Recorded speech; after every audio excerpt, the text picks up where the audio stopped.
Isa sa naging sandigan ng ating kabataan ay ang mga fairy tale, ang mga kwento na nagtuturo sa atin na sa dulo ay mayroong mga happy ending. Ngunit ikukwento ko sa inyo ang mga orihinal at tunay na pinanggalingan ng mga kwentong ito na tiyak naman po na ikagugulat nyo.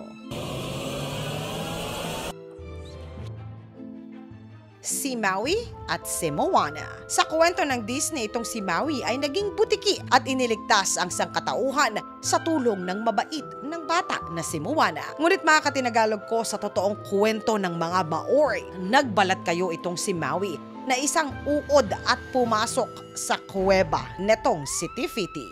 Ito ay upang kunin ang binhi ng immortalidad sa kuweba at ibigay sa ating mga tao. Okay naman sana ang lahat hanggang sa nagising itong si Tifiti at nagpalabas ng matatalim na pangil sa kanyang kuweba at ninasab ng buhay itong si Maui na siya naman naging katapusan niya ang kuweba. Bow. Si Jack at si Jill. Jack and Jill went up the hill to fetch a pail of water. Ngunit karimari-marim ang pinanggalingan ng kwentong kantang ito. Sa bansang Pransya, itong si Jack ay sumisimbolo sa hari na si Louis XVI at si Jill naman ay ang reyna na si Marie Antoinette. Ang haring si Louis ay gumulong ang korona dahil inalis ang ulo niya, na pareho din naman ng kinasapitan ng reyna na si Antoinette. Inalis ang parting ito dahil hindi nga naman angkop ang ganitong klase ng karimari-marim na uri ng katapusan para sa mga bata na kukwentuhan. Si Hansel at si Gretel.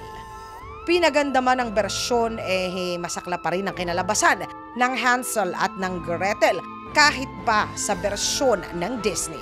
Sa orihinal nitong bersyong, totoong naganap po ang Hansel at ang Gretel. Nakabase ito sa matinding pagkagutom na naranasan ng mga sinaunang bansa sa Europa ng mga panahong ika-1315 hanggang ng ika-1317. Bukod sa iniiwan na lamang ng mga magulang ang mga bata sa kagubatan upang doon na lamang ang kanilang maging katapusan dahil hindi na nila sila kayang pakainin at buhayin. Ang iba naman ay mismong ginagawa na pagkain ang kani-kanilang mga supling. Kaya naman dito nabuo at ibinase ang kwento ni Hansel at ni Gretel, ang Three Little Pigs. Sa kwento ng tatlong mga baboy, marami tayong natutunan tungkol sa pagiging handa, pagiging maalam at pagiging madeskarte sa mga bagay-bagay na darating sa ating buhay. Dikit sa kwentong ito ang totoong pinanggalingan ng tatlong mga baboy. Maliban sa mas karimari-marim ang kinahinatnan ng kanilang kalaban na lobo. Sa kwento, nakain ng lobo ang dalawang kapatid na mga baboy. Sa galit ng ikatlo at huling baboy, naisahan nito ang lobo at ito ay nilaga niya ng buhay sa isang kumukulo at napakainit na kawa. Mga katinagalog ko, napakarami pa pong kwento na hango sa totoong kaganapan ang naitala sa kasaysayan at ginawa bilang mga fairy tale. At ang bawat isa po dito ay tiyak na mayroong aral po na matututunan.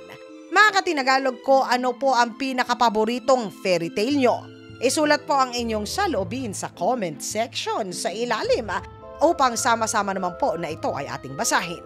Ang may pinakamaganda at pinakamakabuluhang sagot po ay magkakamit pa rin ng 100 Gcash load. Mga katinagalog ko, maraming salamat po sa pagsama ninyo sa isa na namang makabuluhang segment natin sa araw na ito.